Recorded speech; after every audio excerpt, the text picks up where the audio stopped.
నేను అదే అంటున్నా కేసీఆర్కి, మేము ఏం చేస్తున్నామో తెలుసుకునే ప్రయత్నం కూడా నువ్వు చేస్తలేవు కదా. కేవలం నిన్ను తిడుతున్నారంటే నువ్వే అంటుంటివి. పోనీ ఒక శాఖ మంత్రికి ఎవరికైనా పవర్ ఇచ్చినావా, లేకపోతే ఏదైనా శాఖలు వాళ్ళ పనులు వాళ్ళు చేసుకొని ఇచ్చినావు? ఏ శాఖ అయినా కేసీఆరే అంటుండే. ఇప్పుడు దేశంలో మోదీకో దేక్కే ఓట్ డాలో అంటున్నారు, కానీ మమ్మల్ని చూసి ఓటేయండి అని వాళ్ళు అడుగుతలేరు. అట్లా కేసీఆర్ని చూసి ఓటేయండి అన్నారు. ఆ ఎన్నికలలో నిజం చెప్పండి మీరు, మరోసారి కేసీఆర్ ముఖ్యమంత్రి అవుతారు అన్నారు, కానీ మేము చేసిన పరిపాలన, మేము చేసినటువంటి దీని మీద మీ నియోజకవర్గాలలో మీరు పేర్లు చెప్పుకొని ఓట్లు అడుగుండి అని చెప్పిండ్రా? చెప్పలేదు. ఇప్పుడు కాంగ్రెస్ వాళ్ళు అడుగుతలేరా సోనియా గాంధీ రాహుల్ గాంధీ పేరు చెప్పి ఓట్లు? మేము మా పార్టీ పేరు చెప్పి అడుగుతాం. ఇప్పుడు నా నియోజకవర్గంలో ఉన్న కల్వ సుజాత, నాకు ఒకవేళ నా టికెట్ ఇస్తే కల్వ సుజాత ఫేస్ వాల్యూ ఉండదా? కల్వ సుజాత స్ట్రగుల్ ఉండదా అక్కడ అడగడానికి? ఓన్లీ పార్టీ పేరు చెప్పుకొని ఓటు అడుగుతామా? వ్యక్తిగతంగా మనకు వాల్యూస్ ఉండవా?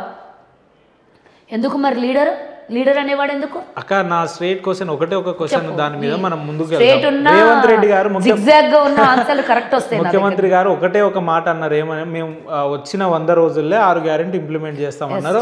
ఇప్పుడు దాదాపు 90 రోజులు దాటింది, ఇంకెప్పుడు 6 గ్యారెంటీలు అమలు అయినాయి అంటున్నా. ఇంకో 10 రోజుల్లో పూర్తిగా 6 గ్యారెంటీలు అమలు చేసే పనిలో ఉంటారా అంటున్నా. ఈరోజు 50% కన్నా ఎక్కువగా 51% ఉన్నటువంటి మహిళలకు డిసెంబర్ 9వ తారీఖున సోనియా గాంధీ గారి పుట్టినరోజు సందర్భంగా మహిళలకు మొట్టమొదటి మేము ఇచ్చినటువంటి హామీల్లో తొలి హామీగా 2 హామీలను నెరవేర్చినాం. ఒకటి ఆరోగ్యశ్రీలో 10 లక్షలు, ఒకటి మహిళలకు ఉచిత బస్సుని. రెండవది వచ్చేసి ఈ మధ్య కాలంలోనే 200 యూనిట్ల కరెంటు ఉచితంగా 0 బిల్లింగ్ చేసి ఇస్తున్నాం. నాలుగవది వచ్చేసి 500 రూపాయలకే గ్యాస్ ఇస్తున్నాం. మొన్న 11వ తారీఖున ఇందిరమ్మ ఇండ్లను 5 లక్షల ఇండ్లతో ఒక్కొక్క నియోజకవర్గంలో 3500 ఇండ్లని మేము శాంక్షన్ చేస్తూ అది కూడా పథకాన్ని అమలు పరచడం. అంటే ఈ ఇందిరమ్మ ఇండ్లు ఒక హామీ, 500 గ్యాస్ ఇంకొక హామీ, ఇంకొకటి ఈ రకంగానేనా? లేదు 6 గ్యారెంటీలు అంటే ఇప్పుడు మీరు చెప్పిన ఏదైతే 6 గ్యారెంటీలలో మహిళలకు 2500 కావచ్చు, 500కు గ్యాస్ కావచ్చు, ఫ్రీ బస్, ఇదంతా కలిపి ఒకటే గ్యారెంటీ కదా? మీరేమో చెప్తే వినమ్మా, 6 గ్యారెంటీలు అయిపోయినాయని నేను చెప్పలేదు.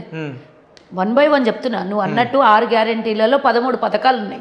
ఆ 13 పథకాలలో 6 గ్యారెంటీలు అయిపోయినాయి. నేను ఇప్పటి వరకు చెప్పిన మళ్ళీ 6 గ్యారెంటీలు ఆగమ్మా, 6 పథకాలు అయిపోయినాయి. సబ్ గ్యారెంటీలు ఒకటి బస్సు ఉచితం, ఒకటి ఆరోగ్యశ్రీ, ఒకటి 200 యూనిట్ల కరెంట్ ఫ్రీ, ఒకటి 500 రూపాయలకు గ్యాస్, ఒకటి ఇందిరమ్మ ఇండ్లు, ఒకటి 30,000 ఉద్యోగాలు ఇప్పటి వరకు వేసినాం. ఆల్మోస్ట్ 90 రోజులు అని అంటే 3 నెలలు, నెలకి 10,000 ఉద్యోగాల చొప్పున. ఉద్యోగాలు కాంగ్రెస్ భర్తీ చేసిందా?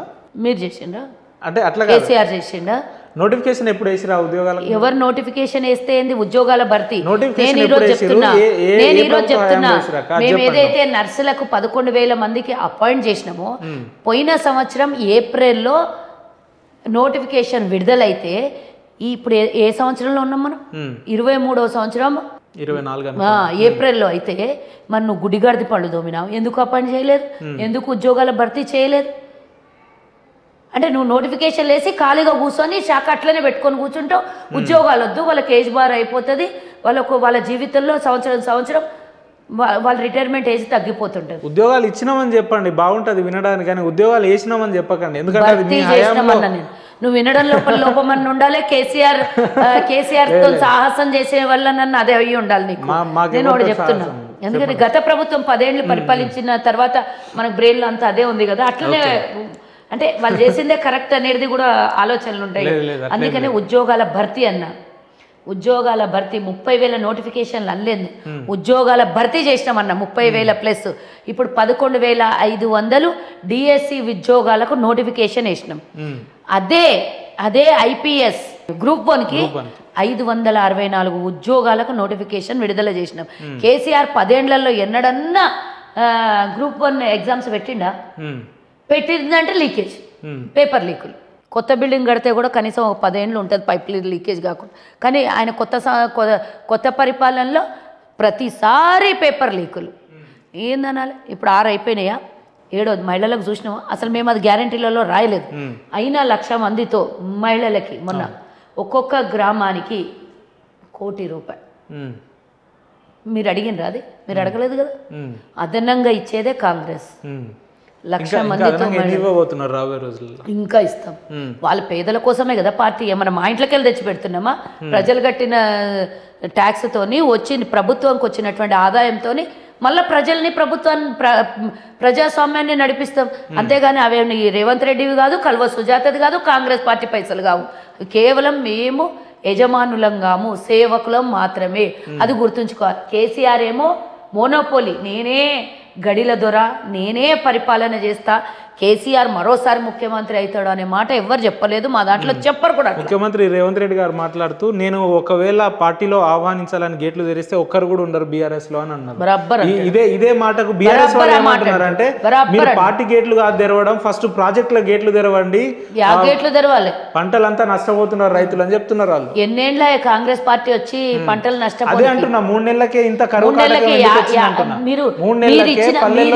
కాళేశ్వరం నుంచి ఎన్ని లక్షలు 3 నెలలకే పల్లెల్లో నేను చెప్పేది వినాలి. వాళ్ళు బోల్డ్ అని మాట్లాడతారు, పనిలేని వాళ్ళు బోల్డ్ అని మాట్లాడతారు.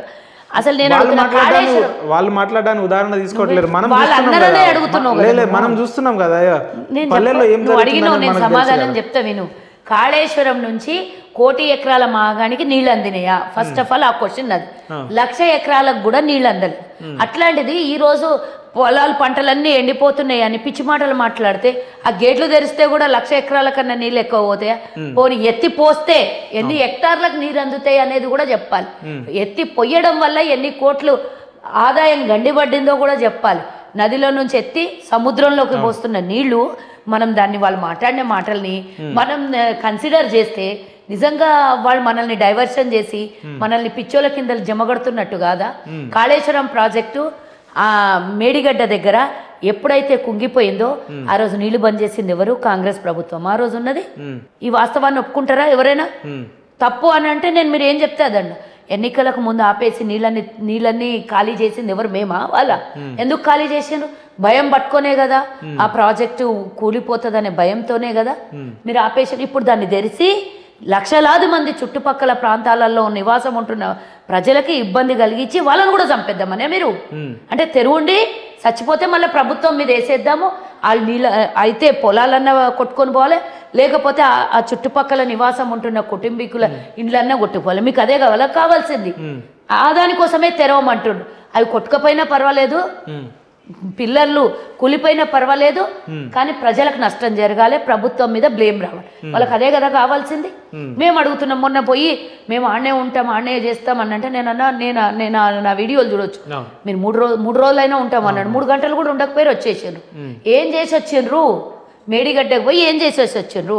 నేను అడుగుతున్నా. మేడిగడ్డ దగ్గర మీరు 3 రోజులు కూర్చొని గుడారం వేసుకొని అవి ఏమేమైనా అని మెత్తిరా వచ్చేది ఉండే, సిమెంట్తోని గిలావులు చేసేది ఉండే. మేము మాకు గుంపు మేస్త్రీలు అన్నారు కదా, మీ మేస్త్రీలు దొరుకొని పోయి గిలావు చేసి వచ్చేది ఉండే, పూడ్చేది ఉండే. 2 కదా పిల్లలు కుంగిపోయినాయి అంట. ఒక్క తుంటికి దెబ్బ తగులుతూనే కట్టె పట్టుకొని 4 నెలలైన కేసీఆర్ కట్టె పట్టుకొని నడుస్తున్నాడు.